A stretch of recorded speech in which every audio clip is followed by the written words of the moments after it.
බලන්න ඔබට මාව පේනවද කියලා සුබ සන්ධ්‍යාවක් වේවායි කියනවා තාක්ෂණික බාධා තියෙනවා. අපි ආයෙත් අර පරණ ප්‍රශ්نين පටන් ගනිමු සාකච්ඡාව.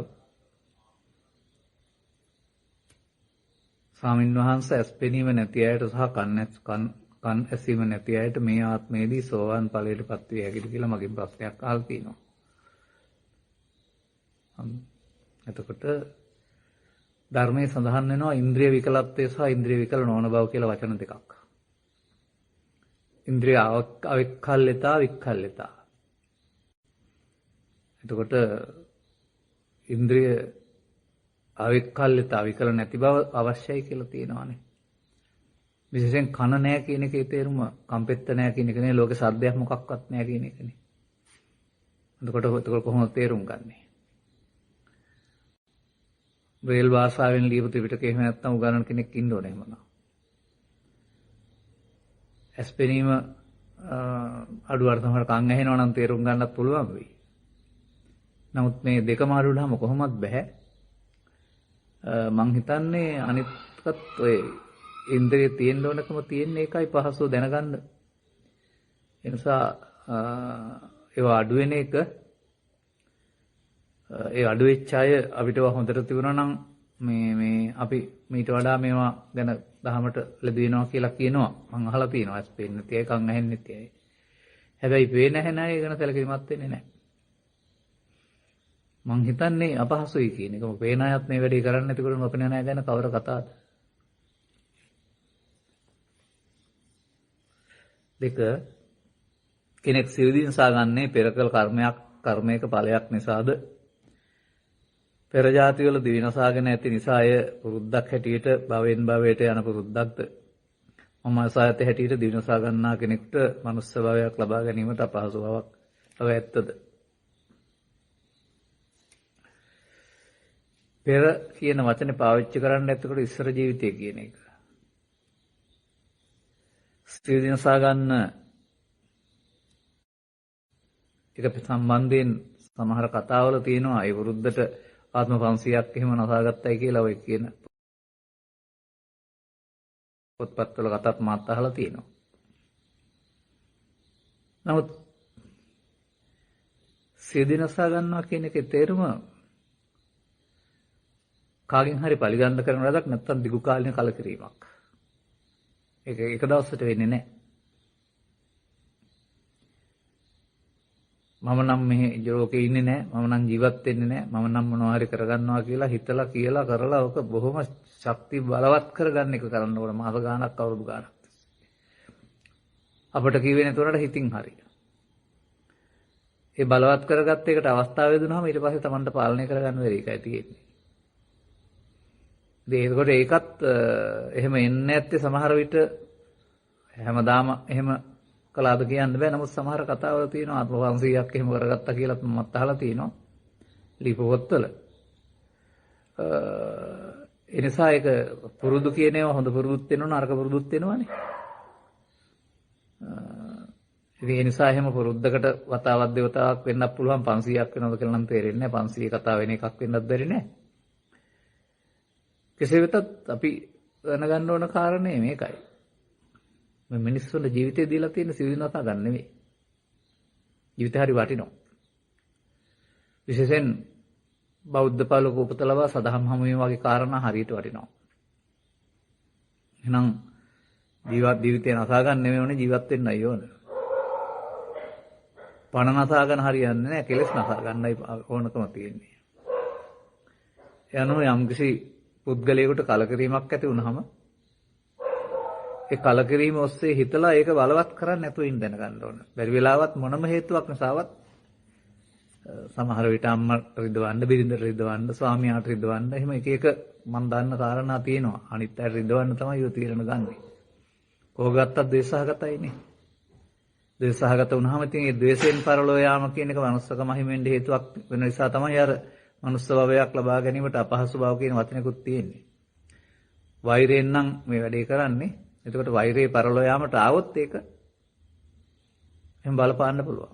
නමුත් තීනසා ගන්න වහයෙන් පාලනය කරලා ජීවිතේ වටිනාකම තේරුණා අනේ මාව බේරගන්න කියලා කෑ ගහනකොට තරහව නැතුවත් යනවා. ඒ නිසා මේ චේතනාව වෙනස් වෙන්නත් එතන කල් තියෙනවා. හරියටම කියන්න බෑ.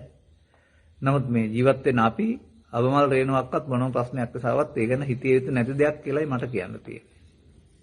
මෙච්චර මේ කෝටි සංඛ්‍යාත ජනතාවක් අතර ඉඳලා ලක්ෂ සංඛ්‍යාත බෞද්ධයෝ බවට පත් වෙලා ඊට පස්සේ ඒකිනුත් මැරිලා නිවන් දකින්න අනාගත බුදුහාමුදුරන්ගේ සාසනය නිවන් දකින්න ඒ විදිහ මතිමතාන්තර දරන අය එහෙම නැත්නම් සමත භාවනාවන්ගෙන් නිවන් දකින්න මත දරන අය ASCII සද්ධර්මයේ කියන එක තේරුම් අරගෙන නිවන් මාර්ග ජීවිතෙත් නිවීම තියෙන ජීවිතේ කෙලෙස් තමයි නසන්න තියෙන්නේ. කෙලෙස් නසාගත්තාම නිවීම හම්බ වෙන්නේ කියන එක තේරුම් ගන්න ලැබෙන්නේ කී දෙනාටද? ඒවල තේරුම් ගත්තේ නැති අය ඉතින් තේදි නසාගත්තා මොනවා කරන්නද ඒකට? එහෙමයි මට කියන්න තියෙන්නේ ඒකට. 3 අපි ජීවත් වෙනකොට විවිධ පුද්ගලයන් හමු වෙනවා. සමහරව අවංකයි, සමහරව කපටි. අපි වර්තමානයේ ජීවත් වෙනකොට මේ පුද්ගලයන්ගේ අතීත ගති අමතක කිරීම වරදක් නේද? උදාහරණය මුදලක් ණයට දීම වැනි කාරණයකදී. මේක වැරදිද තේරුම් ගන්න කියලායි මම හිතන්නේ. අතීත ගති අමතක වෙනවා කියන එකෙන් කියන්නේ ඒක නෙවෙයි. පුද්ගලින් චරිත අපිට අඳුර ගන්න අවශ්‍ය වෙනවා. ඒ නිසා ඔබ කියන කාරණේ හරි. ඒ කියන්නේ ගනුදෙනු කරන්න හරි මොකද ඔය පුද්ගලින්ගේ චරිත ලක්ෂණ අනුව ඇසුරු කරන්න ඕනනේ. අතේ දුරින් තියාගන්න කියලා. අතීතය අමතක කරන්න කියලා අපි කියන්නේ ඒක නෙවෙයි. අන්න ඒකයි වැරද්දක් තියෙන්නේ. මතකය අමතක කරන්න කියලා නෙවෙයි පෙන්වන්නේ. අතීතං අනුසෝචන්ති කියලා කියන්නේ. අතීතයේ සිද්ධියක් වශයෙන් අරගෙන සිතුවිල්ලෙන් විඳවන එක. ඒ අනුසෝචන්ති. ලෝභ දේශ මොහ වශයෙන් තියෙන එක තමයි මේ අතීතය කියලා කියන්නේ. අර මතකේ නෙමෙයි. යම් පුද්ගලයෙක් ගාව දුර්වලකමක් තිබුණාම ඒක යාගාව තිබුණා. අපි ඒක අපේ හිතේ අරන් තියාගන්න ඕන නැහැ. ඒ මනුස්සයා ණය ගන්න නැති කෙනෙක් නම් ඉතින් ඒ මනුස්සයත් එක්ක පරිස්සමෙන් ණය ගන්න දෙන කරනවා අරුණාම ඒ මනුස්සයා එක්කලා තරහක් අපි ඇති කරගත්තාම ඒක තමයි අපේ අතීතයේ බවට පත් වෙන්නේ. එහෙම තියාගන්න එපයි කියලා පෙන්නන්නේ.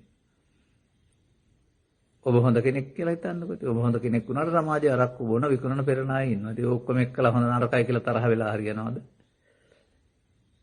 ඒගොල්ලෝගේ ගද්ද ලක්ෂණ ඒගොල්ලොන්ට තීවි අපි ගණන් ගන්න නැත්නම් ඉන්න ඕන. අන්න එහෙම තේරුම් ගන්න ඕන මේ කාරණාව. අතීතය අමතක කිරීම කියන එකේ තේරුම මේකයි. එනේ හැමෝම පුද්ගලික සම්බන්ධ දක්ෂතා දුර්වලතා අමතක කිරීම නෙවෙයි. අතීතයෙන් එන්නේ ලෝභය, දේශය, මොහය. ඒකයි අපට දුක් ගෙනත් දෙන්නේ. ඒක අතහරින්න කියන එකයි ඔය පෙන්වන්නේ. ඒකයි මම කියන්නේ මේ ප්‍රශ්නේ තේරුම් ගත්ත ආකාරය ටිකක් වැරදි වගේ කියලා පෙන්වන්නේ. පුද්ගලයන් අතුරු කිරීමේදී උන් හඳුනා ගන්න අවශ්‍යයි. උඩගේ ලක්ෂණ හඳුනා ගන්න අවශ්‍යයි. ප්‍රවේශයෙන් ගණනය කිරීම අවශ්‍යයි. ඒක පුද්ගල සම්බන්ධයේදී. මේ අපි කතා කරන්නේ පෞද්ගලික සිද්ධියක්. පෞද්ගලිකව තමන්ගේ අතීතයේ බවට පත් වෙන්නේ තමන් ඉදිරියට තියෙන දේ. මතකෙන් තියෙන දේ නේ ලෝභයෙන් දේශයෙන් මොහෙන් තියෙන දේ. යංකෝ වික්කවේ අනුසේති ඔබ යම් දෙයක් අනුසේ වශයෙන් තියනවාද තේන සංකං ගච්ඡති ඒන් සංකත ධර්මයන් හැවත් දුක් හට ගන්නවා. අන්න ඒකයි අනාගතයට තියන්න එපා ලෝභ දේශ වශයෙන් කියන එක තමයි අතීතයෙන් එන්නේ නැති වෙන්න කාරණේ කියලා පැහැදිලි කරන්නේ. ඒ නිසා මම හොඳ වැඩක් කරන්නම්කෝ කියන එකෙන් තියන්නේ ආදරෙන් නෙවෙයිනේ. මටත් වෙලාවක් ආවයිකෝ කියන එකෙන් තියන්නේ ආදරෙන් කරුණාවෙන් නෙවෙයිනේ.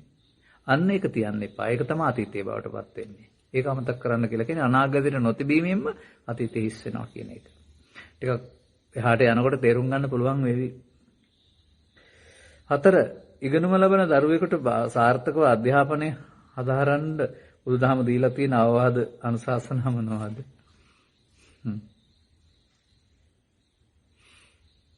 මේ බුදුරජාණන් වහන්සේ පහළ වෙන්න පෙර මේ අත්කලමතාන යෝගින් කැලේට ගිහින් භාවනා කරයි කියලා කියනවනේ. ඕන්න ඊට පස්සේ මේ ටික දවසක් යනකොට කැලේ ඉන්න බැරි වුණායි කියලා කියනවා. ඒ වගේ ගම් කිට්ටුවට ඇවිදින් ගමට එන්නෙත් නැතුව පුංචි පැල් හදාගෙන ගම ආසවඩ ඒවටලා ඉඳගෙන මිනිස්සුන්ට ඔය එක දේවල් ලියලා දෙන්න ගත්තයි කියලා තියෙනවා. බේත් හේත් හරි නැකත් හරි හැම කාරණා.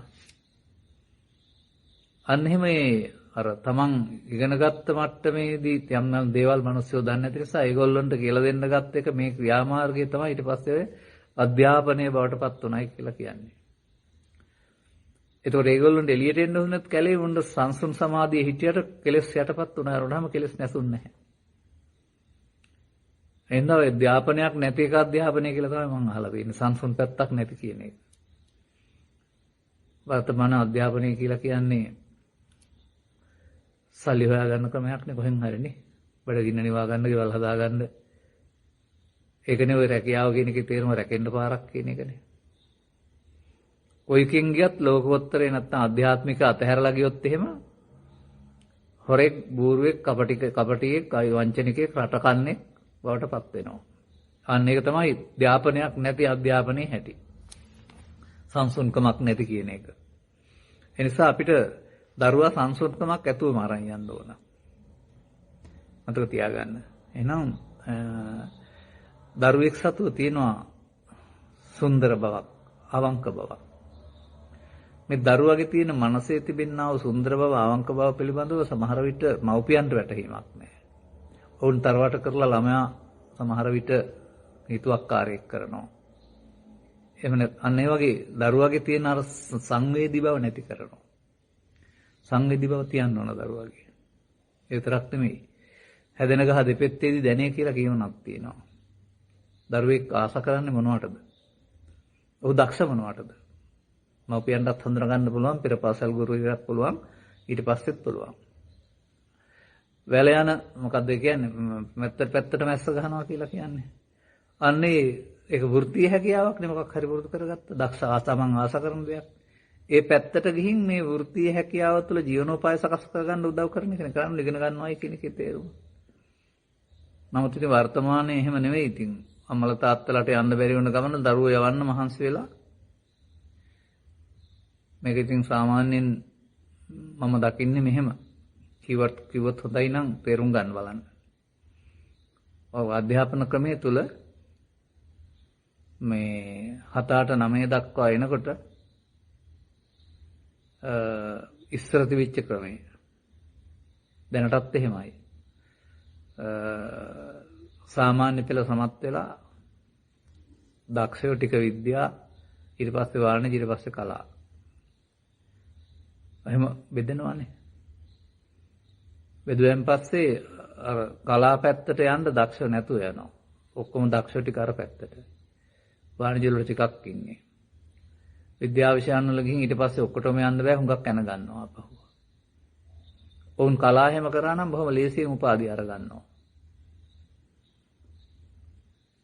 එහෙම මම දන්න නිසායි කියන්නේ. ඒ නිසා මේ අධ්‍යාපන රටාවෙම තියෙනවා අර එක්තරා විදිහකට අදක්ෂයින්ට යන පාරක් හදන එක, දක්ෂයෝ ටිකත් අතරමං වෙන එක. ඔවුන් ආශා කරන පැත්තකට ගිහින් මේකෙන් කරන්නේ කොහෙන් හරි ජීවනෝපායක් සකසා දෙන එක, සමාජ මෙහෙවරක් කරන එක කියලා තේරුම් ගන්න පුළුවන් නම් ඒකේ අවශ්‍ය වෙන්නේ ඉතින් හොඳ වැටුපක් නේ කොයි පැත්තෙන් හරි. ඒ නිසා මේක දරුවන්ට තේරුම් කරලා දීලා ඔයාට යාට යන්න දින පැත්තක් හරි ගස්සලා දීලා ඒකට අවශ්‍ය පහසුකම් සලසා දීලා තව ඉතින් ටිකක් තියෙනවා. මේ ආසාවන් පිස්පස යමක් තියෙනවානේ. ළමා වයස, තරුණ වයසට එනකොට මේ අධ්‍යාපනයට තියෙන ලැබිකම වෙනුවට රූප, ශබ්ද, ගන්ධ, රස ආදී දේවල් වලට වර්තමාන දින පහසුකම් වලට ලැබියාව ඇති වෙනවා. මට මතකයි මෙහෙම කතාවක්. ඔය මේ දරුවෝ ඉස්කෝලේ ඇවිල්ලා ගෙදර ආවහම එක මාළුවක් එක බත් තිබුණොත් ඒක කනවා. 3ක් තිබුණොත් එහෙම හොඳ එක තෝරන කනවා ඇරුණාම හොඳ එකක් තෝර ගන්නවා, 3ම පාවිච්චි කරන්නේ. 4ක් තිබුණොත් ඒ දෙකයි අරව පැත්තකට දානවා. අන්න එහෙම හොඳ එක තේරීමේ පුරුද්දක් තියෙනවා. මෙන්න මේ වගේ දරුවන්ගේ ජීවිතේ හොඳ මේක වෙනත් විනෝදාංශයක් වුණොත් එතකොට අධ්‍යාපනයේ දෙවෙනි තැනට වැටෙනවා. ඒ නිසා අධ්‍යාපනයේ ආශා කරන්න ඕන. මේකෙදී යම් දේවල් Tamanට සතරේ හුරු නැත්තම් හොත් අපහසුයි මුලින්ම. පළවෙනි වතාවට අපහසුයි. උදාහරණයක් වශයෙන් කියන්නකො 6 8 පන්ති වලදී මට ගණිතය, ජ්‍යාමිතිය ඉගෙන ගත්තා, මට තේරෙන්නේ නැහැ එච්චර. හැබැයි 9 පන්ති මට ඒව ආය ආපහු ඉගෙන ගන්න සිද්ධ වුණා අලුත් පාසලකදී. එතකොට මම අරක ලේසි වුණා. වතාවක් දේවතාවක් කරනකොට පෞද්ගලික පන්ති යාමින් හරි නැවත රිවිෂන් කිරීමෙන් හරි යන්නේ කිති වටිනාකම ඒකයි. අර අමාරු දේ ලේසි වුණාම මට මතකයි මම යම් කිසි කෙනෙක් සඳහා කරපු වැඩක්. බැලුවම මේ ළමගේ පොතේ සමගාමී සමීකරණ හදලා නැහැ තේරෙන්නේ නැහැ. පස්සේ මම මේක 4ක් 5ක් 6ක් 7ක් කියලා දුන්නා. ඔච්චර ආසාව වුණාද ඊට පස්සේ. අන්නේ ඒ අර ආසාව ඒවා ඒ විසඳීමෙන් ලබන සතුට හුරු කරන්න ඕන. බෑ නෙමෙයි. මනස හුරු කරන්න ඕන. අනේ වගේ දරුවන්ට තියෙන්න ඕන අධ්‍යාපනයේ මුල් තැන දීම. වෙනත් විනෝදාංශ තියෙන්න ඕන. විනෝදාංශයක් තියෙන්නත් ඕන. නමුත් ඒකත් අධ්‍යාපනයට අදාළ. අන්න මේ රහ නැති වුනහම අධ්‍යාපනයේ වෙන જાති රහ වුණොත් අර මං මාළු රහ කිව්වේ ඒකයි බත්තර රහ කිව්වේ ඒකයි. වෙන දෙයකට රස වෙන්න ගියොත් ඊට පස්සේ අධ්‍යාපනයේ කඩාකප්පල් වෙනවා. ඔබත් කල්පනා කරලා බලන්නකෝ මව්පියන් වශයෙන් නම් ඔබේ පාසල් වාසයේදී වෙනත් දේවල් ගැන හිතන්න ගිහින් හෝ වයසට ඉස්සෙල්ලා ආදරය ගැන හිතන්න ගිහින් හෝ අධ්‍යාපනයේ කඩාකප්පල් කරගත්තයි නැද්ද කියලා. ඒ මුල් තැන දුන්නා අධ්‍යාපනයට වඩා වෙනත් දෙයකට.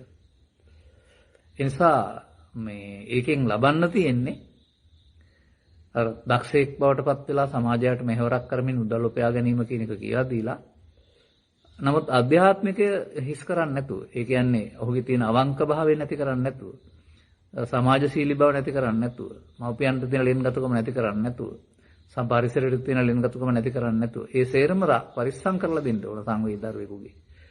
එහෙම නැත්නම් ඉතින් ඊට පස්සේ ගස් කපන්නෙක් වරකම් කරන්නෙක් බවට පත් කරලා උගතෙක් වුණාට වැඩක් නැහැ. වර්තමාන වෙලා තියෙන දේ ඒක තමයි.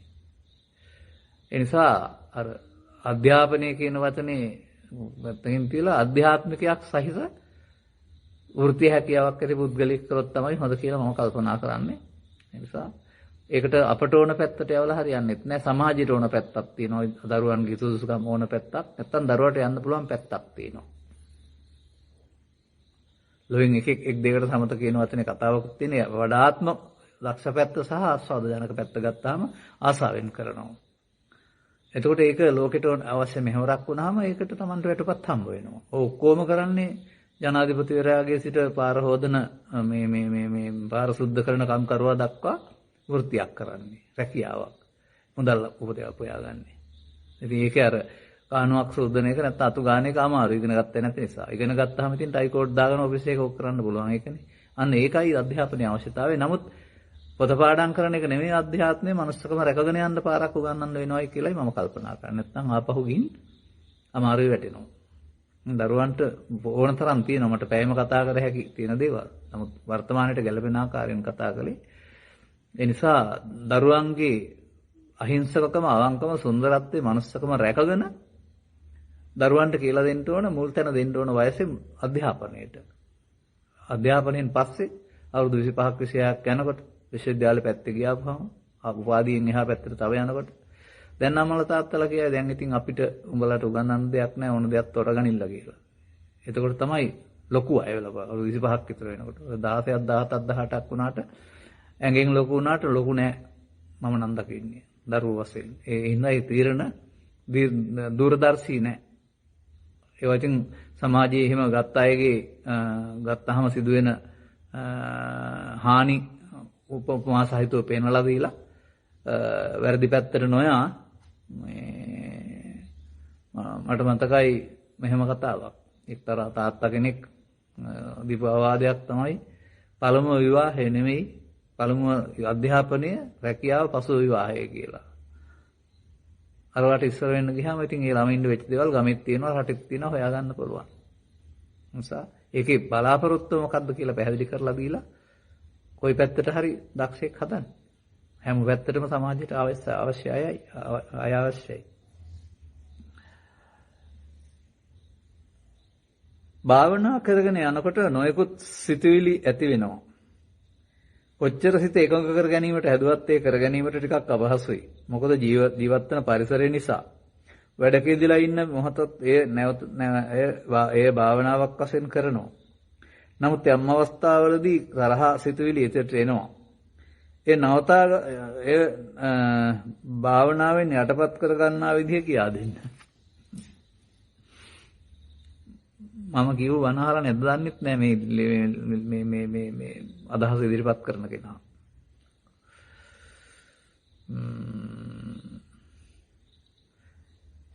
සිතුවිලි ඇති වෙන්නේ ඇයි? ගඟක් ගලන්නේ ඇයි? ජලපෝෂක ප්‍රදේශ වලට වැහැලා තියෙන නිසා වතුර එන්නේ. ඒ වගේ මේ බණ තේරෙන්න ඉස්සර වෙලා ජීවත් වෙලා එකතු කරගත්ත ටිකක් තියෙනවනේ. ඒව නිසා හිතුවිලි පහළ වෙන්නේ. ඒ ඔස්සේ නවත්තන්න පුළුවන් කමක් නැහැ. නමුත් මේ යටපත් කරගන්න කියන වචනේ ඇයි පාවිච්චි කරන්නේ? බුදුදහම යටපත් කර ගැනීම කියලා දෙන්නේ නැහැ. බුදුදහම උගන්වනවා තදංග විස්කම්බන සමුච්ඡේද කියලා ආකාර තුනක් ලෝකෙ තිබුණායි කියලා. තදං යටපත් කරගන්න ධර්මය වන්නේ. විස්කම්බනය ධර්මයෙන් තොර දෙයක්. බුදුදහමේ සමුච්ඡේද ප්‍රහාණය උගන්වන්නේ. මේකෙන් කියවෙනවා මේ තරහ මොකද ඒකට කියන්නේ තරහ සිතුවිලි එනවා. ආවම මේක කරදරයක් දුකක්. ඒක නැතුව ඉන්නයි කැමති. ඒක තියෙන කල් එනවනේ. මේකට නැතුව ඉන්න කැමති හින්දා තමයි මේක පස්සෙන් පන්නන්නේ. ඒ කියන්නේ මේ කතා කරන කෙනා සමහර විට විදර්ශනාවෙන්තරව හදාගත්තා වූ සමාධියක ඉන්න කැමැත්තක් තියෙනවා. ඒකට අරව කරදරයක්. නමුත් ඒවා එන්නේ නැති දවසට ඔය සංසුන් බව තියෙනවා. ඔය ඇවිදින් ඉවර වෙන්න අරනම යටපත් කරගන්න ඉල්ලන්න එපා. යටපත් කර ඕන දෙයක් ආයෙනෝ. තමන් ඒකට අකමැති නම් කරදරයක්ම කරගත්තොත් එනවා. ගණන් ගත්තේ නැතුව හිටියොත් නැතුව ගියාම එන්නේ නැති වෙයි. යටපත් කිරීමෙන් අවසන් කිරීම කියන එක නෙමෙයි භාවනාවෙන් පෙන්වන්නේ. අනාගතයට නොතිය අවසන් කිරීමෙන් ආපහු පස්සේ එන්නේ නැහැ. ඒ නිසා එන්න අරින්න. එවිදින් ඒකට දුකක් බවටපත් වෙන්නත් එපා. ඒකෙන් පරිගන්න හිතන්නත් එපා. ඒක වදයක් වශයෙන් හිතන්නත් එපා. මේ පමණ දවස් ආපු ඒවා තිබුණේ නැහනේ. නොදැනෙන්න තමයි නැති වෙලා යන්නේ ගණන් ගත්තේ නැතුවම. ගණන් ගත්තාම තමයි වදයක් බවටපත් වෙන්නේ. ඒ නිසා ඉතින් වැඩ කරන වෙලාවට වැඩත් එක්කලා සිතුවිලි නැතුව ඉන්න බෑ. වැඩේට අවශ්‍ය සිතුවිලි පහළ වෙන්න ඕනනේ. නමුත් බුදුදහමේ උගන්වන්නේ uppannam කාම විතක්කම් මේ කතා කරන එක නම් uppannam ව්‍යාපාද විතක්කම්. නාදි වාසයති කියලානේ. ඒක බාර අරගෙන ගහගන්න බරා ගන්න ප්‍රතික්‍රියා දක්වන්න යනවා නම් අදිවාසයති. නාදිවාසයති පජහති කියන්නේ බාර ගන්න එපා බැහැර කරන්න කියලා. ආවනම් යනවනේ අල්ලගත්තේ නැත්නම්. සිතුවිලි වලට කරන්න පුළුවන් වැඩේ එන එක තමයි ඇවිදින් යන එක. නමුත් අපි ඒක වදයක් බවට පත් කරගත්තොත් නැවත නැවත අර හොල්මනක් අපි පට්ටෙන් අස්සෙන් පන්නනවා වගේ ආයෙනවා මේක. ඒ කැමැති හරි අකමැති නිසා ගණන් නොගත්තොත් එන්නේ නැහැ. නිසා තියෙන කල් එනවා. ඒ නිසා යට කරගන්න එපා. යට කරොත් ආයෙ එනවාමයි. යටපත් කිරීම කියන වචනේ පාවිච්චි කරන්නේ නැතුව ඉවර කරගන්න බලන්න. එතකොට තව ටිකක් කල් යනකොට ඊට පස්සේ සිද්ධියේදී මතකයක් විතරයි ওই වදේ නැතුව යනවා. ඒ මූලයේ තියෙන තුරු එනවනේ.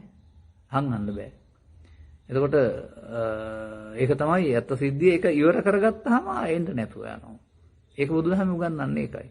අපි ධර්මයේ තේරුම් ගන්න ඉස්සෙල්ලා මනහන් ඉස්සෙල්ලා මේ වගේ පැත්තක් හදාගෙන ඒ ගැටෙනකොට ඒක තමයි එන්නේ. ඕක එන්න එපා කියලා හරියන්නේ නැහැ. ඒක නැතුව ඉන්න ඕන කියලා හරියන්නේ නැහැ. ඒක ඇවිදින් ඉවර වෙලා තමයි නැති වෙන්නේ. ඒ ඉවර වෙනවා කියන්නේ වර්තමාන මොහොතට මොන දීලා අනාගතයට ප්‍රතික්‍රියා දක්වන්න යන්නේ නැතුව සංසුන්ව හිටීමෙන්. අර මැද උපේක්ෂා සහගත වෙන්න කියලා කියන්නේ. උපේක්ෂා සහගත වුණාම ඒක ඉක්මනින් අයින් වෙලා යනවා. නමුත් අපි උපේක්ෂා සහගත වෙන්නේ නැහනේ.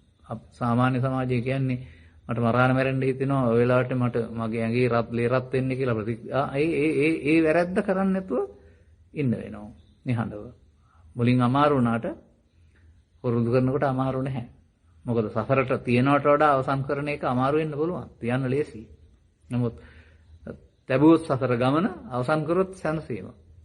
ඒ වටිනාකම තේරුම් ගත්ත පුද්ගලයාට මේවා එන එක සිතින් එන එක හරි බාහිර කාරණා එන එක හරි වදයක් නෙමෙයි අවස්ථාවක්. අපව පරීක්ෂණයට ලක් කරන්න. ඒ නිසා මේ ඉන්න පරිසරයට අනුව ගැටෙනකොට එනවා කියන එකේ තේරුමත් තමන්ලගේ ඇතුළත තියෙනවායි කියන එක. ඉතින් ඔක පරිසරයම ගෑරලා ගිහින් ඕනනම් ඉන්න පුළුවන් සතියක් අමාරකට. නමුත් ආයෙත් තාම එනවනේ. ඒ සමාජයේ හුරු වෙලා තියෙන්නේ මගෑරලා ගිහින් සිත සංසුන් කරගෙන වෙනම ඉන්න. නමුත් එහෙම ධර්මයෙන් තොරව සංසුන් කර ගැනීම නෙවෙයි අර එන්න තියෙන හේතු අයින් කරගත්තාම සංසුන් වුණාම තමයි බුදු සමයේ වටිනාකම පෙන්වන්නේ. මේ දෙකේ බරපතල වෙනසක් තියෙනවා. ඔය භාවනා ක්‍රම දෙකක් ඕක. දෙකේ බරපතල වෙනසක් තියෙනවා. ඒක ඉතින් මේ වෙලාවේ පැහැදිලි කරන්න මට කාලය ගන්න බෑ. බලමු අපි ධර්ම දේශනාවල ඉස්සරහට.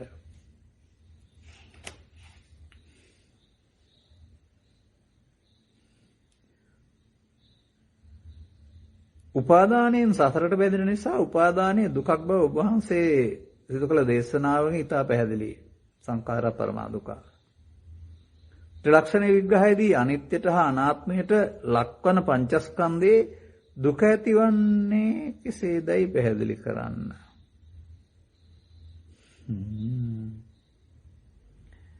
එතන ඉතින් මේ වචනේ දුක වෙනයි අනිත්‍ය දුක්ඛ අනාත්ම වෙනයි. මේ දෙක අපි පටලගෙන තියෙන්නේ. සංඛාර උපාදානයේනේ දුක කියලා කියන්නේ. එතකොට උපාදානය වෙන්නේ මම මගේ ආත්මකට ගැනීමෙන්. ඒ හැඟීම. එතකොට ඒ මම මගේ ආත්මකට ගැනීමට තමයි නිත්‍ය සුඛ ආත්මකට ගැනීම කියලා ගලප ගන්න ඉගෙන ගන්න ඕන. එතකොට අනිත් දුක්ඛානාත්ම කියන එකේ දුක්ඛ කියන්නේ දුකයි කියන එක නෙමෙයි. අරක මම නම් අරක මගේ නම් ඊළඟට මගේ ආත්ම. මේක මම නොවේ නම් මම එකට මගේ නොවන බව දුක්ඛ. මගේ ආත්ම නොවන බව අනාත්ම. මගේ කොට ගන්න කිසිවක් නැති අසාර බව තමයි දුක්ඛ කියන්නේ. දුක නෙමෙයි. අනිත්‍ය දුක්ඛ අනාත්ම වශයෙන් බලන්න කිය අනිත්‍යයි දුකයි අනාත්මයි කියලා අපේ සමාජය උගන්වන්නේ. නෑ. ඒක අනිත්‍ය දුක්ඛ අනාත්ම. පංච උපාදානස්ක අනිත්‍ය දුක්ඛ අනාත්ම වශයෙන් බලන්න කියලා කියන්නේ. අනිත්‍ය දුක්ඛ අනාත්ම වශයෙන් බලවම දුකටපත් වෙනවද දුකින් මිදෙනවද? ඒ බුදුරජාණන් වහන්සේ අනිත්‍ය දුක්ඛ අනාත්ම වශයෙන් බලන දුකටපත් වෙන්නද එහෙනම්? මගේ ආත්ම කොට ගන්න දේවල් මගේ නොවන මම නොවන මගේ ආත්ම නොවන වශයෙන් බලපුවම දුකින් මිදෙනවා කියලා තියෙනවා. දුක තියෙන්නේ අනිත්‍ය දුක්ඛ අනාත්ම වශයෙන් බැලීම නිසා නෙවෙයි. නිත්‍ය සුඛ ආත්ම වශයෙන් ගැනීමේදී. ඒක වැඩිපුර කල්පනා කරන්න ඕන තැනක් මෙතන. දැන් බුදුරජාණන් වහන්සේට රහතන් වහන්සේලාට හැම අරමුණක්ම උල්පදනා සංඥා සංකාර පහක් සහ අනිත් දුක්ඛ අනාත්ම. දැන් ඉන්නේ මේකේ. දැන් දුකද? නෑ නේද? මේ වචනේ පැටලලා තියෙන්නේ. නිත්‍ය සුඛාත්ම කොට ගැනීමෙන් දුකට බැඳේ. අනිත් දුක්ඛ අනාත්ම වශයෙන් ගැනීමෙන් දුකින් මිදේ. ඒකයි තේරුම් ගන්න ඕන. ඒ නිසා දුක්ඛ කියන පදේ දුක නෙවෙයි. ඒ අර ජාති අනිත් වශයෙන් ගත්තාම ජරා ව්‍යාධි ශෝක පරිදේව දුක් දුම්නස් කියන කතාවේ ඔය කතා කරන මානසික දුක නැත්නම් ආතතිය. ඒකෙන් මිදෙන්න ඒක ඒ ආතතිය ඇති වෙන ස්කන්ධ පංචකය ඒතන් මම ඒතමස්මින් ඒසෝ මේ අත්තා. හෙවත් මගේ ආත්මකට ගැනීමෙන්. ඒකෙන් තමයි උපාදානය වෙන්නේ. ඒතන් මම ඒතමස්මින් ඒසෝ මේ අත්තා කියන්නේ නිත්‍ය සුඛාත්ම. නේතන් මම නේතමස්මින් මේසෝ අත්තා කියන්නේ අනිත් දුක්ඛානාත්ම. දුකයි දුක වශයෙන් බලනවා නෙමෙයි එහෙනම්. මගකට ගන්න දෙයක් නැති බව. දුක්ඛ කියන එකේ තේරුම. එහෙම තේරුම් ගත්තාම හරියනවා මේ ගැටලුව. නැත්තම් මේ අපි වචන දෙකක් පොඩ්ඩක් පටලගෙනයි මේකේ තියෙන්නේ. ඒ නිසා අපිට මේ බුදුන් වහන්සේ වදාළ වචනේ මේක හදලා ගන්න හැමෝම අනිත්‍යයි දුකයි අනාත්මයි කියලානේ කතා කරන්නේ. ඉතින් බුදුරජාණන් වහන්සේ ස්කන්ධ පහළ වෙන හැම මොහොතේම රහතන් වහන්සේලාට තියෙන අනිත් දුක්ඛ අනාත්ම අනිත්‍යයි දුකයි අනාත්ම නම් උන්වහන්සේලා බුදුම දුකක් විඳින්නයි වෙන්නේ නැහැ එහෙම. බුදු වෙලා රහත් වෙලා. නමුත් දුකින්ද ඉන්නේ උන්වහන්සේලා. ස්කන්ධ පංචකේ අනිත් දුක්ඛ අනාත්මයේ දුකද නිවන් සුවද තියෙන්නේ. චුට්ටක් කල්පනා කරලා බලන්න.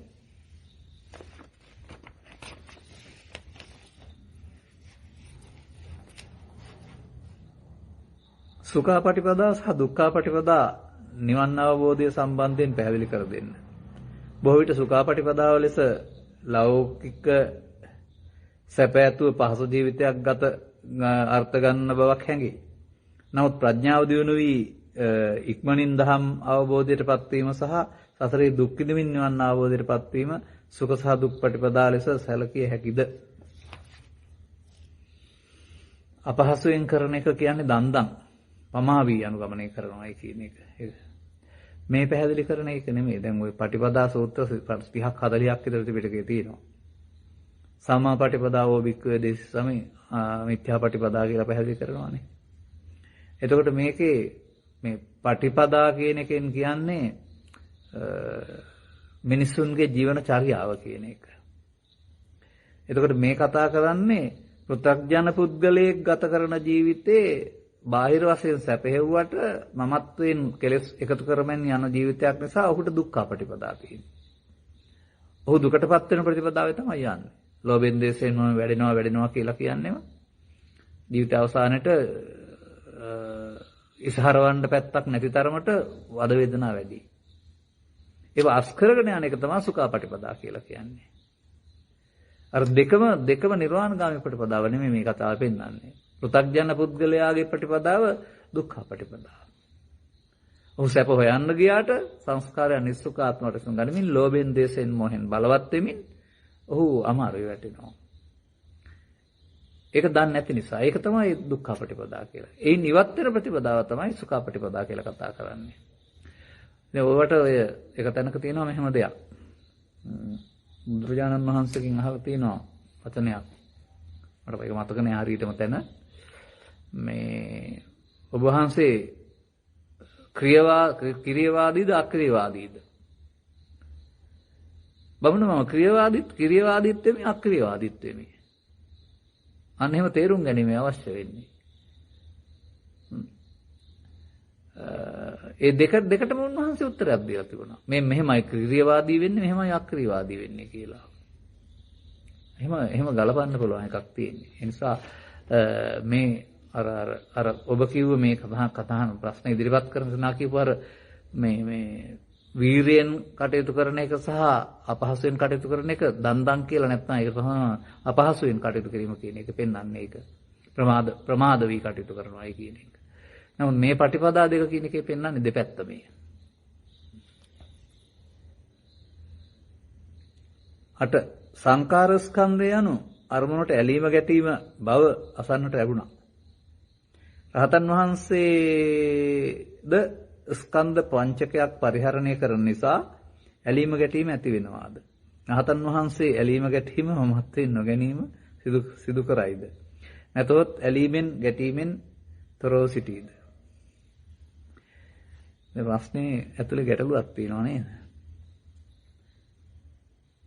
සංඛාර ස්කන්ධය යනු අරමුණ ඇලීම ගැටීම නෙමෙයි සංඛාර උපාදාන ස්කන්ධය අරමුණ ඇලීම ගැටීම.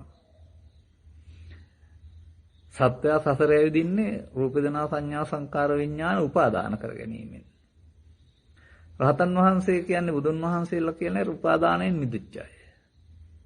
රූප වේදනා සංඥා සංකාර තියෙනවා. ස්කන්ධ පහ තියෙනවා. උපාදානයි නැත්තේ. ඒ නිසා මේක තේරුම් ගන්න ඕන. රහතන් වහන්සේලාට සංකාර ස්කන්ධය තියෙනවා සංඛාර උපාදාන ස්කන්ධය නෑ. ඒ ඇලීම ගැටීම නෑ අරුණහම ඒක තේරුම් ගන්න ඕන මේ කාරණාව නැතුව මේ ඇලීමෙන් ගැටීමෙන් තොරව සිටිනවා කියන එකේ තේරුම හිතාමතා කරනවා නෙවෙයි. අර උපාදානෙන් දුර වුණාම ඇලින ගැටෙන ස්වභාවයක් සිත ඇතුළේ නැහැ. ඒකනේ නිවන් ලැබලා ඉන්නවා කියලා කියන්නේ. ඇලීම ගැටීමක් නෑ. ඇලීම ගැටීමනේ දුක කියන්නේ. උපාදානෙන් මිදීමේ උපාදානස්සකෝ අහං වච්ච උත්පත්තිම් පඤ්ඤාපේ මම උත්පත්ති පනවන්නේ උපාදාන සහිත කෙනාට. උපාදාන නැත්තම් උත්පත්ති පනවන්නේ නැහැ. උපාදානයේ බයං විශ්වා ජාති මරණ සම්භවේ. ජාති මරණ ගෙනත් දෙන උපාදානයේ බියක් වශයෙන්ද උපාදානෙන් මිදෙන්න පුළුවන්ද? බුදුන් රහතුන් කියන්නේ උපාදානෙන් මිදුණ අය. එතකොට රූප වේදනා සංඥා සංකාර පහ උපාදානස්කන්ධේ දුක තියෙනවා. රූප වේදනා සංඥා සංකාර උපාදාන නැතුවම පංචස්කන්ධා දුක්ඛ නෙවෙයිනේ. ඒක තේරුම් ගන්න ඕන. විඥානය සහ නාම රූප අඤ්ඤමඤ්ඤ ප්‍රත්‍යයෙන් ප්‍රත්‍යවන්නේ කෙසේද? ඒ සඳහන් වන්නේ කුමන විඥානයක් ගැනද?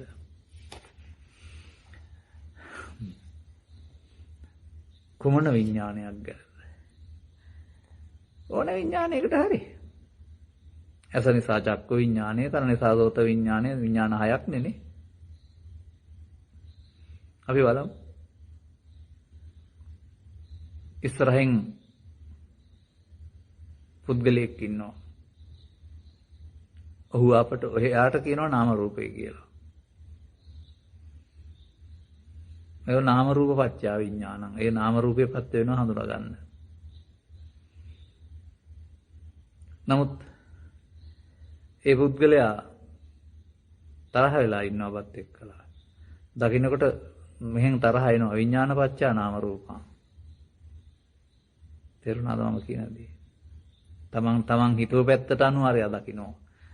එයා දකින්නවා. ඒ නිසා මේක දෙපැත්තටම අන්‍යෝන්‍ය ප්‍රත්‍ය කියන්නේ ඔන්න ඕකයි. ඇහැ කන නාසය දිවකය ඕන එකට හරි. අපි නාම රූප කියලා පාවිච්චි කරන්නේ හිත කය දෙකටනේ. නමුත් ඔය ඉස්සරහින් තියෙන ඕනෑම දෙයක් අපි නම් කරපු රූප. ඇහැට කනට නාසයට දිවට කය. ඉතින් මේ නාම රූප ආලෝකේ හරි මොනවාහේ ප්‍රත්‍යයෙන් ගැටුණෙන් පස්සේ අපිට චක්කසෝත විඥාන පහළ වෙනවා. එතකොට නාම රූපච්ඡ විඥාන. අනිත් පැත්තට විඥාන පච්චා නාම රූපං. අතීතයෙන් එනකොට චක්කසෝත විඥාන පහළ වෙනකොට ඒ ප්‍රත්‍යයෙන් ඉන්න පුද්ගලයා අඳුර ගන්න පුළුවන්කමක් තියෙනවා.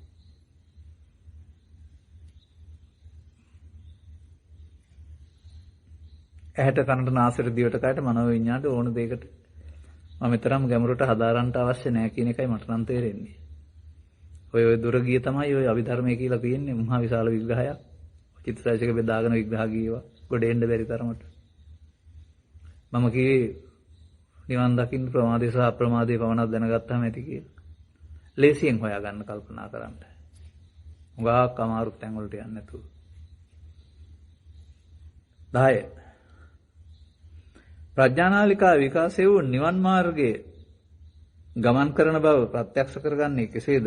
ගන්න ආයුරු යන දේශනාවේදී ඔබ වහන්සේ අරමුණු කරගත් පාලි පාඨය තමයි කම්මක්ඛ දුක්ඛක්ඛය කියන එක. නමුත් දේවදහ සූත්‍රයේ තිබෙන්නේ ඉහත පාඨය බමුණන්ගේ නිගණ්ඨයින්ගේ මතයක් බවයි. කර්මක්ෂය කිරීමේ කර්මයේ බුදු දේශනාවක් වීමටත් ඉහත පාඨයේ නිගණ්ඨයින්ගේ පරිවීමටත් හේතුව කුමක්ද? මම නම් කම්මක්ඛ දුක්ඛක්ඛය ගත්තේ දේවදහ සූත්‍රයෙන් නෙවෙයි. දේවදහ සූත්‍ර 3ක්ද 4ක්ද තියෙනවා. ඔතුමා කියන එක මට හමුුනේ නැහැ. නිගණ්ඨ කියන එකෙන් ඉතින් කියන්නේ ගැට නැහැ කියන එකනේ. ඔවුන්ගේ අදහස් සියල්ල වැරදි වෙන්න බෑ. ඒ නිසා මෙතන තේරුම් ගන්න ඕන තව කාරණයක් තියෙනවා. ඔය සූත්‍ර දේශනා බුදුන්ගේ වරහතන් වහන්සේලාගේ සිංහල පරිවර්තන බුදුන්ගේ වරහතන් වහන්සේලාගේ නෙමෙයි. ලියනකොට තව જાති වෙනස් වෙලා ලියවෙන්න පුළුවන්. දැන් අපි මෙහෙම උදාහරණයක් ගන්නකො.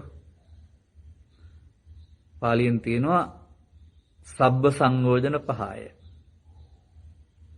සිංහලෙන් ලියනවා දස සංයෝජන අතහැර දමා කියලා. සබ්බ කියන්නේ 10ද? සබ්බ නදී වංක ගත. ලංකාව වටා ගංගා කීයක් තියෙනවද? ඉන්දියාව වටා ගංගා කීයක් තියෙනවද? එතකොට 10ක් 100ක් 1000ක් තියෙන්නත් පුළුවන්. සියලුම ගංගා ඇදව ගලන්නේ. සියලුම කියන එකේ තේරුම 10යි. එහෙනම් සබ්බ සංයෝජන කියන කොහොමද 10ට පෙරවරුවතනේ උනේ?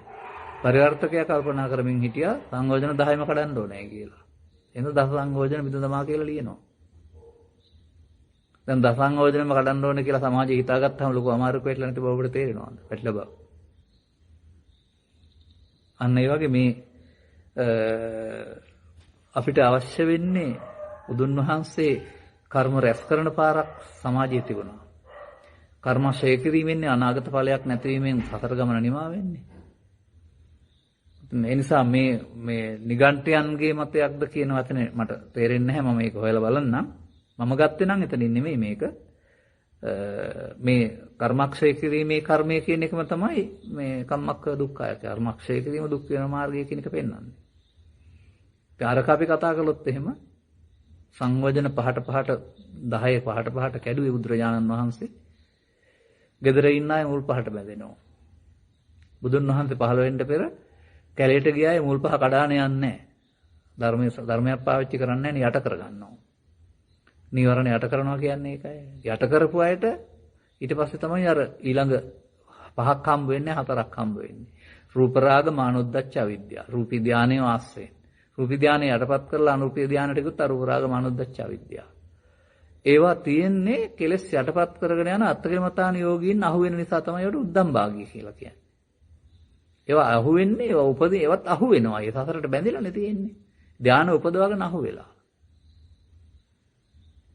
දැන් එතකොට අපිට සංයෝජන 10ම කඩලා කියලා උගන්වපම එහෙනම් ගෙදර ඉන්න පහත් කඩලා කැලේ ගිහින් අනිත් පහත් කඩන්න දෙනවා සසර දුක් කෙලවර කරන්න. ලොකු අමාරුවක දාලානේ තියන්නේ අපි. දසංයෝජන 5යි කියලා ලියලා. නෑ සබ්බ කියන එකේ තේරුම දස නෙමෙයිනේ. කාම ලෝකයේ ධර්ම ඇත්තටම ධර්මයේ තේරුම් අරන් ගියොත් එහෙම තේරුම් අරයට මුල් පහ විතරයි කඩන්න තියෙන්නේ. අග පහට බැඳෙන්න දෙයක් නෑ. යටපත් කරන ගිහින් අගේ බැඳලා හිටියොත් බුදුන් වහන්සේ හම්බුනහම මේක කඩා ගන්න යාට තියෙන්නේ. 10ක් කඩන්න කාටවත් තියෙන්න බෑ. නමුත් අපේ බුද්ධඝම පොත උගන්වන්නේ 10ම කඩන්නේ. ඒකයි මම කිව්වේ ධර්මදේශනා කළේ රහතන් බුදුන් වහන්සේලා අටුවා ටිකත් රහතන් වහන්සේලා ලියන්නේ නැති. සිංහලට පරිවර්තනය කිරීමේදී විදෙච්ච දේවල් සම්බන්ධයෙන් ටිකක් හිතලා බලන්න වෙනවා. ඔය එක තැනක් විතරයි කිව්වේ. මම තව තැනක් කියලා දෙන්නම්. ගිරිමානන්ද සූත්‍රය කොහොමද කියන්නේ? කතමාන ඡන්ද අනත්ත් සංඥා. චක්කුං අනත්තා රූපං අනත්තා සෝතං අනත්තා සද්දං අනත්තා ඇසත් රූපයත් කනත් නාසයත් ඔබ කියන අර්ථයෙන් නෙමෙයි මම කියන්නේ හැ කියන්නේ චක්සු ගෝලය කන කියන්නේ කම්පෙත්ත කියන අර්ථයෙන් නෙමෙයි මේක පැහැදිලි කරන්න මෙතන වෙලාවක් නැහැ. ඉති මේසු අජ්ජත්තික බාහිර ආයතනේසු අනත්තානුපස්සී විහෙරති. ආධ්‍යාත්මික ආයතනයේ ඇස බාහිරට හම් වෙන එක රූපය. ආධ්‍යාත්මික ආයතනයේ කන බාහිර හම් වෙන ශබ්දය. ඒ දෙකේම අනාත්මය නැවත බලමින් වාසය කරන්නගේ අජ්ජත් බාහිර කියන්නේ එතකොට ඇස පහළ වෙන සිත ඇස ඒකේ පහළ වෙන ගෝචර රූපය දෙක. එතන අජ්ජත්තික බාහිර එහෙම යොදලා මහා සතිපට්ඨාන සූත්‍රයේ කොහොමද කියන්නේ? ඉතින් අජ්ජක්කත්තං ආ කායේ කායන පස්සේ තමන්ගේ කාය බලන්න ඕන වහිද්‍යාව අනුන්ගේ කායයක් බලන්න ඕන. දැන් අජ්ජත් බහිද්‍යාව අනුන්ගේ කාය තනුන්ගේ කාය බලන්න ඕනේ. දැන් ওই බුදුරජාණන් වහන්සේගෙන් ධර්මය අහලා ඒකෝ උපකට්ටෝ ඒ හුදකලා වුණායි තව කොහරි එක ගිහින් ඉතරෙන් තියාන අනුන්ගේ කාය දිහා බැලුවද? අජ්ජත් බහිද්‍යාව කියන දෙකේ.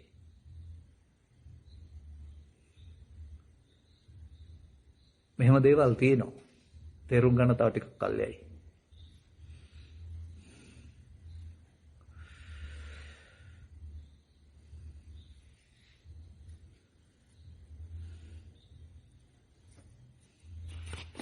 ඒ නිසා අපිට ධර්මයේ හරිනම් මේ ඒක සමාජයට ඉදිරිපත් කරේ නිගණ්ඨයෝ කවුද කියලා දන්නේ නැහැ. කර්මක්ෂය කිරීමේ කර්මය හරිනම් ඒක කරන්න ඉගෙන ගන්න. මම මේකට මට මේ පටිපදා සූත්‍ර ඔක්කොම කියව ගන්න වෙලාවක් තිබුණේ නැහැ. මේ ඔබ මතක් කරපු මේ වචනට අදාළ සූත්‍ර දේශනා ටික දේවදහ 3-4ක්ද තියෙනවා. බලලා ආය දවසක අදහසක් ඉදිරිපත් කරන්නම්. මම මේක මේ අදහස තමයි මේ කොළේ අතර ගත්තේ. ඒ නිසා ඒක බලනකොට මතක් වුණේ මේක බැලුවේ නෑ නේද කියලා වෙලාවක් තිබුණේ නෑ. අපි ඊළඟ එකට යමුකෝ.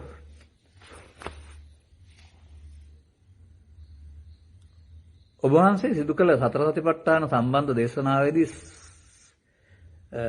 විනය්‍ය ලෝකේ අවිජ්ජා දෝමනස්සං යනු දැඩි ලෝභය දුම්නස සහ දුක ලෙසයි අර්ථ දැක්වුවේ. නමුත් විනය්‍ය ලෝකේ අවිජ්ජා දෝමනස්සං යනු සමාධි ඉන්ද්‍රිය බව. කුද්දක නිකායට නිකායේ නෙත්තිපකරණයේ සඳහන් වේ. තවද සමාධි ඉන්ද්‍රිය යනු නැවත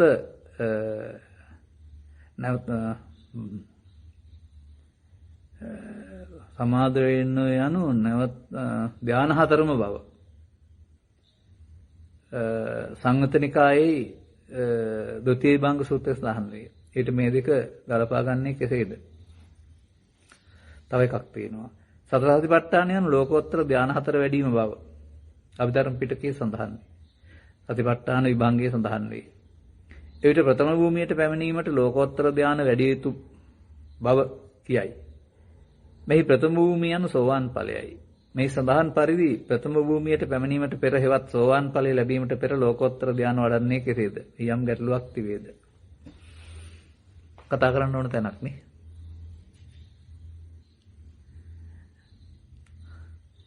කායේ කායා විනුපස්සී වේදනා වේදනානුපස්සී, චිත්තේ චිත්තානුපස්සී, ධම්මේ ධම්මානුපස්සී. විහෙරති ආතාපි සම්පජානෝ සතිමා විනේය ලෝකේ අවිජ්ජා දෝමනස්සා. එතකොට නේතන වෙලා තියෙන්නේ විනේය ලෝකේ අවිජ්ජා දෝමනස්සා. විනේය කියන එකේ තේරුම දුරු කරනවා කියන එක. ලෝකේ කියන එකේ තේරුම රූප වේදනා සංඥා සංකාර විඥාන ස්කන්ධ පහේ කියන එක.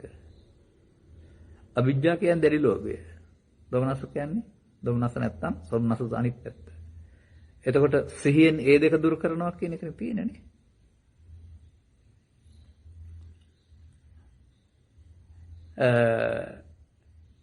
විනය ලෝකේ අවිජ්ජා දෝමනස් සංගම සමාධි ඉන්ද්‍රිය බව. ඉතින් ඒක සංසිඳෙන්නේ කොහොමද? මට නම් ගැටලුවක් නැහැ.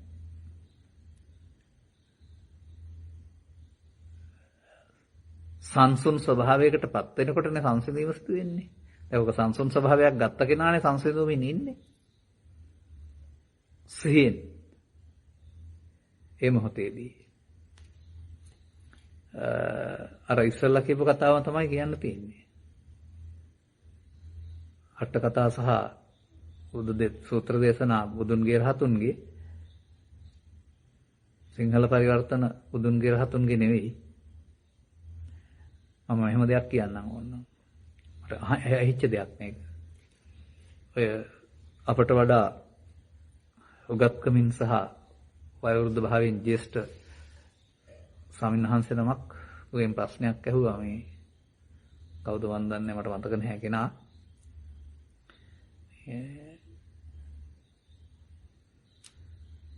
ධර්මයේ තේරුම් ගන්න පාලිත් ඉගෙන ගන්න ඕනද කියලා. උන්වහන්සේ දීපු උත්තරේ යට තිබිච්ච දේ දන්නවද? පාලිත් ඉගෙන ගත්තට ගමන් නැහැ. සිංහලෙන් මොනවද ලියලා තියෙනවද දන්නේ නැහනේ. ඒ නිසා අපි මේක මේ ස්කන්ධ පංචකය තුලින් අර්ථය තෝරගන්න බලන්න අර ඔක්කොම පටලවා ගන්න නැතුව. එතකොට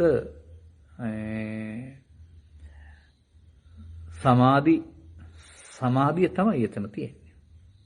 සමාධි සංසිඳනකොට සමාධිය නැත්නම් සමාධිය වඩාගත්තන් පස්සේ සංසිඳෙනවා. ගැටලුවක් නැහැ මට නම් මේ වචන දෙකේ. අනිත් එක මෙතනත් මෙහෙමයි. සතර සතිපට්ඨානයේ යනු ලෝකෝත්තර දාන හතර වැඩිම බව අභිධර්ම පිටකයේ සතිපට්ඨාන විභාගයේ සඳහන් වේ. ඒ ප්‍රථම හැටියට ප්‍රථම භූමියට පැමිණීමට ලෝකෝත්තර දාන වැඩි යුතු බව කියයි. මේ ප්‍රථම භූමිය යනු සෝවාන් ඵලයයි. මෙහි සඳහන් පරිදි ප්‍රථම භූමියට පැමිණීමට පෙර හෙවත් සෝවාන් ඵල ලැබීමට පෙර ලෝකෝත්තර ධානය වඩන්නේ කෙසේද? මෙහි යම් ගැටලුවක් තිබේද? මෙහෙම බලන්න.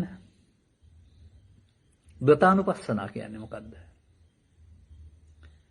දතානුපස්සනා චතුස්සත්ත්වයට ගත්තොත් එහෙම දුක හේතුව නැති උතන මාර්ගය. දුක හේතුවට තමයි ලෞකික කියන්නේ. නැති උතන මාර්ගය ලෝකෝත්තර. ඔන්න ලෞකික ලෝකෝත්තර තේරුම් ගන්න ඕන හැටි. දුක හේතුව ලෞකික නැති උතන මාර්ගය ලෝකෝත්තර. අනිත් එක තමයි මේ අපි තේරුම් ගන්න ඕන කාරණයක් තියෙනවා. අර බුදුන් වහන්සේ 15 වෙන්න පෙර භාවනා වැඩුවන්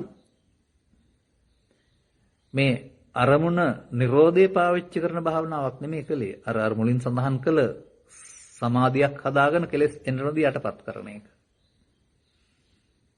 ස්කන්ධ පංචකේ නිරෝධය දැකීමක් තිබුණේ නැහැ. අත්කලමතාන යෝගීන් ගාව. එතකොට ඒකේ කෙලෙස් යටපත් වෙලා තියෙනවා සමාධිය වෙනම තියෙනවා. එහෙම ඉන්නයි හදන්නේ. දැන් මොකද අපි මේ කරන්නේ? අපි අරමුණු විදර්ශනා කරන්නේ. අරමුණෙන් රොදී ඉන්නව නෙවෙයිනේ. එතකොට මොකද වෙන්නේ? අරමුණ තුල සිදුවෙන කාරණා දෙකක් තියෙනවා. පුළුවන් නම් මතක් කරගන්න තේරුම් ගන්න. පස්සපච්චා වේදනා, වේදනාපච්චා තණ්හා, තණ්හාපච්චා උපාදාන, උපාදානපච්චා භව.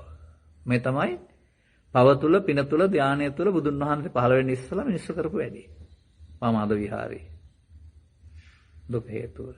ලෞකික නැහැ, ලෝකෝත්තර නැහැ නේ.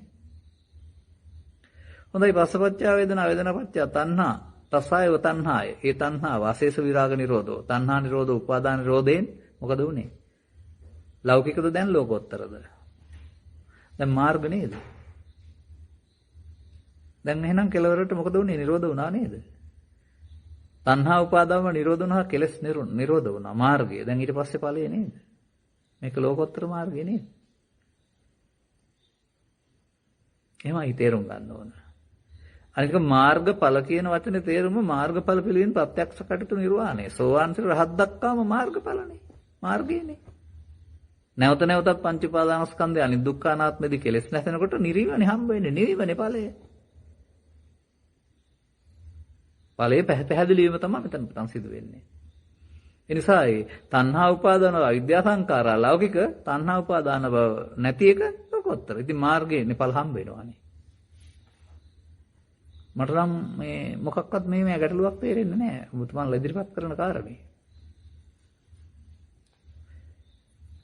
සියුම තේරුම් ගන්න උත්සාහ කරන්න. ලෝකෝත්තර ධානය කියන වචනයක් නෙමෙයි ලෝකෝත්තර වෙනවා. අර ඒකේ එතනින් එහාට ඉතින් ඒ යන පාර මොහතකින්ම ලෝකෝත්තරනේ ලෞකික නෙමෙයි. මං කිව්වේ දුක හේතුව ලෞකික නැති උතන මාර්ගය ලෝකෝත්තර කියලා. ඉතින් නැති උතනට මාර්ගය යනකොට ඒක ලෝකෝත්තරනේ. ඵලයේ නිවීම කියලා කියන්නේ. හරි.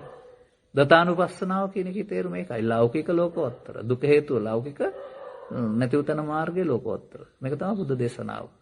විත්ත ධම්ම පරියාය. 12. ස්වාමීන් වහන්සේ යමක සූත්‍රය විස්තර කර දෙන්න. නිවන් දුටු පුද්ගලයාට නැවතත් උපතක් නැතයි පැවසීම මිත්‍යා දෘෂ්ටියක් බව ඒ සූත්‍රයේ සඳහන් යයි එක්තරා ස්වාමීන් වහන්සේ නමක් මෑතකදී පැවසුවා. නමුත් උන්වහන්සේ මේ පිළිබඳව පැහැදිලි කර දුන්නේ නැහැ. මේක ගැටලුවක් නෑ මේකේ. මේ තියෙන විදිහ මම කියන්නම්. භික්ෂුවක් කිව්වයි කියලා කියනවානේ. මේ කියන විදිහට මේ නැවත මේ රහතන් වහන්සේ එතනින් ඉවර වෙනවා කියන එක අදහසක් ඉදිරිපත් කරයි කියලා. ඉතින් ඊට පස්සේ මේක සරියුත් හාමුදුරුවෝ තමයි ප්‍රශ්න නගන්නේ. උන්වහන්සේ මෙයත් එක්කලා කතා කරනවා. ඒ කතා කරන්නේ දිලි වෙන කාරණයක් තියෙනවා. අපි හිතන් ඉන්නේ සතෙක් හිටියා නැති වෙනවා. ඒ මොක උපදින්නේ නැහැ කියන එකේ තේරුම ඒකනේ. රහතන් වහන්සේ. නමුත් සරියුත් හාමුදුරුවෝ අහලා තියන්නේ ඒක නෙවෙයි. සතෙක් හිටියද නැති වෙන්නේ. රූපේද වේදනාවේද සංඥාවේද සංකාරේද විඥානේද සතා ඉන්නේ. සත්ත්ව පුද්ගල දෘෂ්ටියක්.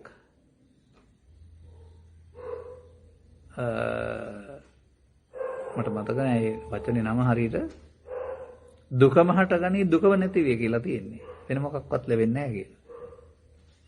දුකම නැති වේ. ඒ නිසා සතෙක් හිටියා නෙමෙයි සතෙක් හිටියේ නැහැ නැති වෙන්නේ. දෘෂ්ටිය කරුණා විතරයි. ඒ කොටස විග්‍රහ වෙච්ච නැති එක තමයි අර කියවෙන්නේ. සරියුත් හාමුදුරුවෝ මැනවින් විග්‍රහ කරලා දෙනවා ඒක. ඉන්නවා කියලා හිතාගත්තාමනේ නෑ නැති වෙනවා කියලා හිතාන්නේ සතේ. නමුත් තිබුණෙත් නෑ. අක්කාය දිට්ඨිය කියන එකේ තේරුම දිට්ඨියක් කියන එකේ තේරුම හදාගත්ත මතයක් කියන එකනේ. රූප වේදනා සංඥා සංකාර පහේ සතෙක් හිටියෙත් නෑ. නැත්තම් ආයෙත් එහා කතා කරන්නේ මොනවද? දෘෂ්ටිය කැඩීම විතරයි. එතනින් එහාට අදාළ නැති කතා කරන්නේ අපි. මේක මීට වඩා කතා කරන්න මම හිතන්නේ අවශ්‍ය නැහැ නිසා අපි අර සමහර මෙහෙම වෙන්නේ. ඔය යම් සිදුවෙන රටේ තොට. මම දේව බලන් ඉන්නවා පුවත්පත් වාර්තාකාරයෝ. තත්තාකාරයෝ සමහර විට පාක්ෂිකයි. ඒ නිසා මේක කපලා වෙන දෙයක් කියවෙන්න හදලා දානවා. කියපු දේ වෙනුවට කැලලක් අඩු කරලා වෙන දෙයක් කියවෙන්න. අහලා තියෙනව නේද? අන්න ඒ වගේ මේ ඔබ තේරුම් ගැනීම අඩුපාඩුවක් මේකේ පවතින්නේ. සරියුත් හාමුදුරුවෝ මනාව පැහැදිලි කරලා තියෙනවා. මේවා පැහැදිලි කරන තරම් දේවල් නොවන නිසා තමයි මම නම් සූත්‍ර දේශනාව වශයෙන් පාවිච්චි කරන්නේවත් නැත්තේ. අනිත් එක මේ හැම එකකටම ඉහ ගහ ගන්න යන්නේ නැතුව තව තේරුම් ගන්න අමාරු සූත්‍ර 10000 ගණනක් තියෙනවා. ලෞකික ධාන පැත්ත හදා ගන්න අය පිළිබඳ සූත්‍ර දේශනා ඕන තරම් තියෙනවා. අපි කවදාවත් කියන්නේ නැහැනේ. අපට අදාළ දෙයක් තේරුම් අරගෙන අනුගමන ප්‍රතිපදාවකට යන්න බලන්න. ඒකයි වෙන්න ඕන කාරණාව. අපට අදාළ දෙයක් තේරුම් අරගෙන ඒක අනුගමන ප්‍රතිපදාවට යන්න. මේ සියල්ල හොයා යන එකේ තේරුමක් නෑ. ඔසුනීතල සෝපාකලා ඔක්කොම ත්‍රිපිටකයක් පාඩම් කරලා නෙමෙයි මේ ගමන ගියේ. රජ්ජුමාලල. එහෙම අනුගමනයේ ප්‍රතිපදාවක් තුළ මොකද වෙන්න ඕන කියන එක පිළිබඳව වටහා ගැනීම සඳහා ධර්මයේ පාවිච්චි කරන්න. ධර්මයේ හොයාන එක. ඊට එහා පැත්තට මේකේ තියෙන ඔක්කොම ගැටලු මට ලියන්නත් බෑ, මට ලියන්න ඕනකමකුත් නෑ. තේරුම් ගත්තාම අනුගමනය කිරීම තුළ කරන්න දෙයක් තියෙන්නේ. ඒ සියල්ලෙම පෙන්වන්නේ ඔය දතානුපස්සනාව තමයි. ලෞකිකයි ලෝකෝත්තරයි දෙක. ඒකයි මම අර පසුගිය දවසක කිව්වේ ඔය 80 85 කාලේ 90 වෙන්න ඉස්සෙල්ලා මට තේරුණා නම් දැන් බුදුන් වහන්සේ වදාළ ප්‍රමාදය අප්‍රමාදයයි කියන දෙක. එහෙනම් මට අප්‍රමාදයෙන් හැටි තේරෙනවා. මම අප්‍රමාදයේ පටන් ගන්නවා ඊට පස්සේ එක පොතක්වත් ආයේ කියවන්න ඕන නෑ මට. ඒ කියන්නේ ප්‍රමාදයයි අප්‍රමාදයයි කියන වචන දෙක තුළ සසර දුකයි නිවනයි තියෙනවා. තේරුම් ගත්ත කෙනෙකුට. ඒ නිසා අපි සියුම් දේවල් ඔස්සේ සරල පුංචි කරගෙන මේක අවශ්‍ය දේ තේරුම් ගන්නවා වුණාම ලොකු ගොඩක් අරගෙන ඔළුව වහ ගන්න කල්පනා කරන්න එපා. මං හිතනවා අපේ කාලේ දැන් හරි ගිහින් ඇති කියලා. මේක වෙනවද? කම්මක්කේ දුක්ඛ කියන්නේ නැහැ. වෙනවද? ඒ කියවද? සිංහලෙන්. මහණෙනි මෙබඳු ආද ඇති මෙබඳු දෘෂ්ටි ඇති කිසි මහණබමුණි කෙනෙක් ඇත. මේ පුරුෂ පුද්ගලයා සුව වේ දුක් වේ නොදුක් නොසුව වේ යම් වේදිතයක් විඳුනේ වේ හැම පෙරකල කම්පසින් වෙයි. මෙසේයින් පුරාණ කර්මයක් තැවීමෙන් විගතාන්ත භාව කිරීමෙන් නව කර්මයක් නොකිරීමෙන් මතුෙහි අනාශ්‍රව කර්මහිව නොවනු වෙයි. මතුෙහි කර්ම රැස් නොකිරීමෙන් කර්මක්ෂය කිරීම ගෙවෙයි. කර්මක්ෂය හේතුවෙන් දුක්ඛක්ෂය වෙයි. දුක්ඛක්ෂය හේතුවෙන් වේදනාක්ෂය වෙයි. වේදනාක්ෂය හේතුවෙන් හැම දුක් නිර්ජීවී වන්නේ. මහණෙනි නොට උණු මෙවන වාද ඇතියහ. මේ අපි කියන එක නෙමෙයි කියන්නේ. මෙතන ඒකයි තේරුම් ගත්තේ නැති කාරණාව තියෙන්නේ. මේක තමයි මේ අහලා තියෙන කාරණාව. බුදුන් වහන්සේ පැහැදිලි කරන්නේ මේක ඔක්කොම කර්මයෙන් යනවා කියන එක වැරදි. ඔව්. කර්ම ශෛලිය ලොක්කේ ඔක්කොම. වේදයක් විඳිනේ වේද මේ හැම පෙරකල කර්ම වෙයි. මෙසේයින් පුරාණ කර්ම තැවීමෙන් විගතන්ත භාවය කිරීමෙන් නව කර්ම නොකිරීමෙන් මතුෙහි අනාශ්‍රව කර්මායුහ නොවනු වෙයි. මතුෙහි කර්ම රැස් නොකිරීමෙන් කර්මක්ෂය වෙයි. කර්මක්ෂය හේතුවෙන් දුක්ඛක්ෂය වෙයි. මේක මොකද්ද වෙන්නේ? මහණ මෙවදු ආයතන මෙවදු දෘෂ්ටි ඇති කිසි මහණ බමුණු කෙනෙක් ඇත. එතකොට ඒ සියල්ල කර්මයෙන් සිද්ධ වෙනවා කියන වචනේ ආශ්‍රයෙන් මේ පැහැදිලි කරලා තියෙන්නේ. වැරදි කියලා. ඒක වැරදි කියන එකට පැහැදිලි කරලා තියෙන්නේ මෙතන. පාට වැරදි කියන්නේ. ඔව්. කර්මයෙන් හින්දා. ඔව්. ඒක තමයි මම කිව්වේ මේ අපි ගන්න ඕන මේගොල්ලෝගේ පාට නෙමෙයි කියලා මම පැහැදිලි කළේ ඒකයි. හරි. හරි. එහෙනම් අපිට අදාළ කාලය ගත වෙලා තියෙනවා කියලා මම කල්පනා කරන්නේ. තවත් ප්‍රශ්න මාලාවක් තියෙනවා ඊළඟ දවසේ මොන ගෙහෙමු අපිට අදාළ කාලයට ගැලපෙන තෝරගත්තේ. මේවට තවදුරටත් පැහැදිලි කරන්න තියෙනවා. ඉතින් අධ්‍යාපනය සම්බන්ධයෙන් ගත කල මේ විවිධ පැතිවල පැහැදිලි කරන්න පුළුවන්. නමුත් ඉතින් අපි තේරුම් ගන්න ඕන මේ දරුවෙකුගේ සංවේදී බව සහිත අධ්‍යාපනයකට යනවා සංවේදී රහිත වෙලා ආයා හොරෙක් තක්කඩියෙක් බොරුකාරයෙක් වුණොත් එහෙම ඊට අධ්‍යාපනයේ ලෝකෙක් වුණාට වැඩක් වෙන්නේ නැහනේ. අන්න ඒක තේරුම් ගන්න වෙනවා. ලොක්ෙක් වෙන්න නෙමෙයි ඕන. මේ හොඳ මිනිස්සෙක්, අවංක මිනිස්සෙක්. ජීවනෝපාය සලසා ගැනීම තමයි කෝකෙන් කරන්නේ. ලංකාව හිටියල් ලෝකෙ ගියත්. ඉතින් ජීවිතයේ බෞද්ධකම ආගමික බව කියන්නේ බඩගින්න නිවා ගන්න සල්ලි හොයාගන්න එක නෙමෙයි කියන එක තේරුම් ගන්න. බඩගින්න නිවා ගන්න සල්ලි හොයාගන්න ඕනේ. ඊට එහා දෙයක් තියෙනවා. අන්න ඒක නැති වෙන්න ගිය රස්සාවල් කරන්න ගිහිල්ලා එතකොට පරාදයි ජීවිතේ. ඒක තමයි දරුවන්ට කියලා දෙන්න ඕන. හොඳයි එහෙනම් අපේ කාලය ගත වී යනවා. තවත් දවසක මුණ ගැහෙමු. මම හිතනවා ඔබට අදාළ කරුණු පැහැදිලි කිරීම අපි මේ ප්‍රශ්න ඔස්සේ කළයි කියලා. තවත් යම් දෙයක් ඇත්නම් ඔය මං කිව්වේ දැන් අර කියපු කාරණාව සිංහලට දාලා තියෙන වචන පාලිවලටත් වඩා අමාරු ඒවානේ. අපි පැහැදිලි කරලා බලලා අපි ආපහු තවත් අවස්ථාවක නම් පැහැදිලි කරන්නම් මේ ඔබ ඉදිරිපත් කරපු කාරණාව. හරි. එහෙනම් සුබ සන්ධ්‍යාවක්. ත්වන් සරණයි.